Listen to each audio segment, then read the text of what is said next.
अर्जुन विषाद योग श्लोक 4. अत्र शूरा महेश्वासा भीमार्जुन समायुधी युयुधानो विराटश्च द्रुपदश्च महारथा. दुर्योधन बोलतो द्रोणाचार्यांना, या सैन्यामध्ये भीम आणि अर्जुन यांच्यासारखेच शूर आणि महान धनुर्धर आहेत.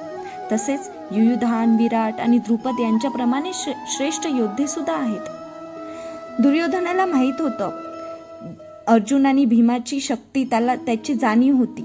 तो द्रोणाचार्यांना सांगू इच्छितो की आपल्या विजयाच्या मार्गातील अत्यंत मोठे अडथळे म्हणून हे बाकीचे योद्धे ठरू शकतात. युयुधान, विराट आणि द्रुपद यांची तुलना तो करतो, कारण त्याला भीम आणि अर्जुन यांच्या शक्तीचा पुरेपूर जाणीव होती. म्हणून इतरांची तुलना त्याने त्यांच्याशी केली.